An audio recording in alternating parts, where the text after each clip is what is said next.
அந்த அசம்பாவியம் நடந்தனால அரெஸ்ட் பண்ணியிருக்காங்க. ஓகேவா?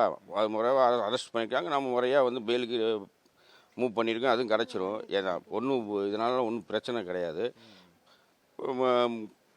கூட்டிகிட்டு வந்து வீட்டில் வந்து என் தங்கச்சி வந்து என் வீட்டுக்காரரை நான் பார்த்தாகணும், வெள்ளிக்கிழமை பார்த்தது இல்லாட்டி நாங்கள் கலெக்டர்கிட்ட போவோம் எல்லாம் சொன்னோம். புரியுதுங்களா? கலெக்டர் போவோம், தமிழ் உரிமை ஆணையத்துக்கு போவோம் அப்படின்னு சொன்னோன்னா போலீஸ்காரங்க வீட்டுக்கு கூட்டிகிட்டு வந்து காட்டிட்டு காலையில் ஆமாம் காலையில் கூட்டிகிட்டு வந்து காட்டிட்டு வீட்டுக்காரர் பத்திரமா தான் இருக்கார். ஒன்றும் இல்லாமல் நாங்கள் முறையை என்ன செய்யணுமோ அதை செஞ்சுருவோம். வெயில் கிடச்சிதுன்னா உணவு விட்டுருவோம், ஒன்றும் பிரச்சனை இல்லை அப்படின்னு சொல்லிட்டு போயிட்டாங்க. நீங்கள் லாயரை வச்சு பேசியிருக்கீங்களா? அது ஆமாம், அது அவங்களே தலைமையே பேசுதில்ல, நாங்கள் தனியாக வைக்கலை. அது தலைமை மூலியமாக எடுத்துருவாங்க. நீங்கள் என்ன வேணும்னா அவங்க சிஸ்டர் நமக்கு.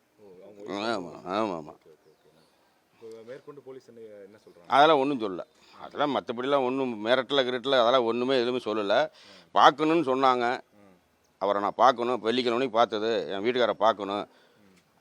அப்போ தான் நான் வந்து எதுவுமே சந்தோஷப்படுவேன், தைரியமாகவும் இருப்பேன். என் புருஷனை பார்க்கணுன்னு சொன்னனால அவங்களும் வந்து காட்டிகிட்டு போயிட்டாங்க.